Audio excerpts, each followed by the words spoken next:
I'm going to give you two games. I'm going to give you the bad game and the good game. So I'm going to start with the bad game. 10 first half turnovers, 4 out of 5, I believe, after we were great in the first 7 possessions, and 13 for 27 from the free throw line. That's the bad news.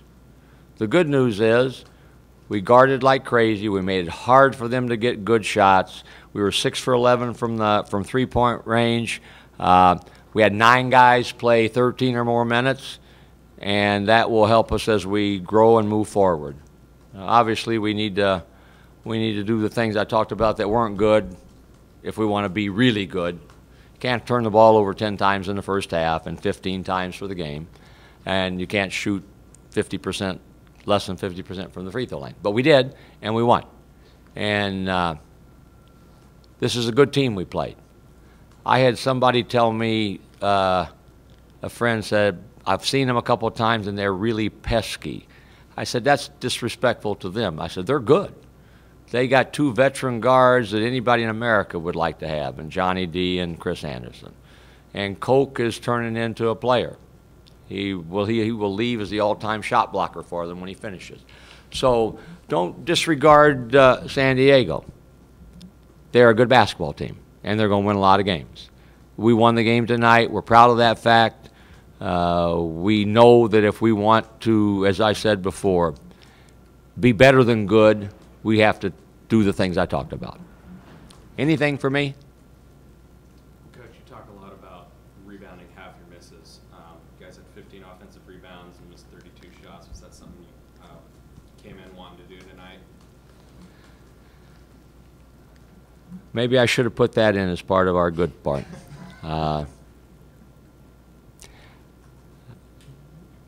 We're getting better with offensive rebounding, or we were better, a little better tonight. We didn't make enough of the ones we got, but we were better with getting the ball.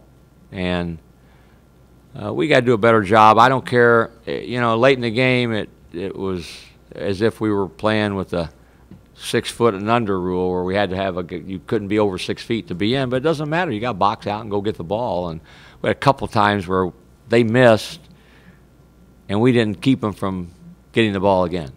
And they had 13, I think, offensive rebounds. We had, whatever you said, 15. Oh, they had only 8. It felt like 13, I guess. So rebounding is a huge piece to the puzzle at both ends of the floor. Well, he said he tips his cap to you and the coaching staff for preparing him and Kel and the rest of the guards to guard Johnny D and Chris Anderson. What specifically did you tell them going into this game specifically to get involved? Just what he said. Guard him and don't let him get a good clean look.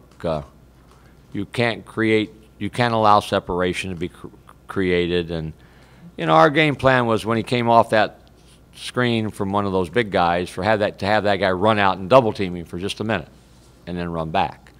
But I thought we did a pretty good job of alternating people. I thought Dakari, with his length, was especially good. But I thought everybody did a pretty good job of chasing him, and he's good. He made some shots. He made some hard shots.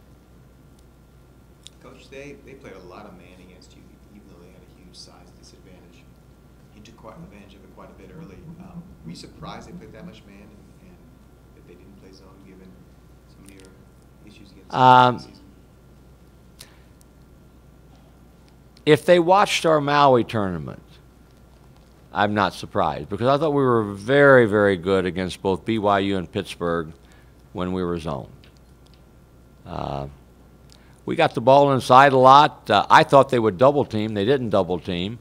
We didn't finish enough when it got inside. I thought we got some good, clean three-point looks. I know Dwayne got 1 or 2 where we tried to space the floor and they were shrinking in and faking to go. So I thought that even though our bigs didn't score a lot in there, we were able to kick it out and get some open looks out of it.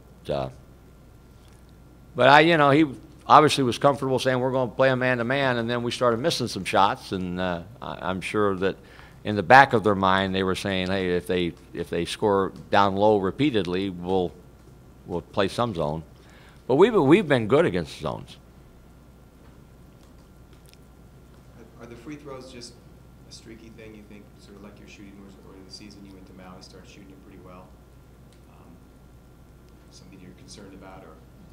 Yeah, you're always concerned when you shoot less than 50%. And, you know, I mean, everybody's saying, well, Skyler can't make a free throw, Angelo can't make a free throw. I've seen both of them in practice make free throws, and they can't get it in their head they can't make a free throw. I know all the other guys can. I've watched them repeatedly. So you got to go to the line, step to the line, know you're going to make it, and make it. And I think we will, but we did not obviously do a good job of that tonight. We could have created more separation had we been able to make it. And we got our hands on 2 or 3 of our misses, but couldn't secure the ball. Or when we got it, we couldn't get it back in the basket. We've been pretty good at scoring off of our misses. We weren't able to do that tonight, and part of that's a credit to them. They fought us and kept us from getting a lot of opportunities. It seemed like Poli played pretty much aggressive the entire night. In the first half against Arizona, he looked really good, but in the second half, he kind of eased off the gas pedal. Did you notice anything specific from him tonight? Dwayne's a good basketball player, and I think Dwayne sometimes wears his emotions right on his jersey, and he gets frustrated when things don't go well, and he's got to play. He's got to play like every play's been a good play, or he's got to go by the motto, next play, next play, next play, next play. But Dwayne can play.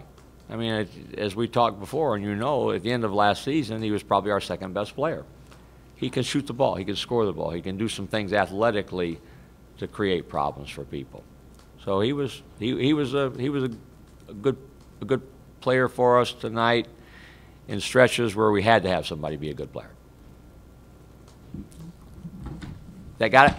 Matt Strickland, we had what that kind of beat you, and it's got to help the rotation to having him, especially with Quinn now out for this year. Yeah, it's great to have Matt back, and you know, even though you're on the treadmill, you're running, you're doing stuff. If you miss 3 weeks, you're going to be anxious, and he was a little bit. I thought he did a great job a couple of times late where he had chances maybe to out of transition shoot, and he slowed it down, brought it out, turned it over, and moved the ball out front where we could swing it from side to side a little bit.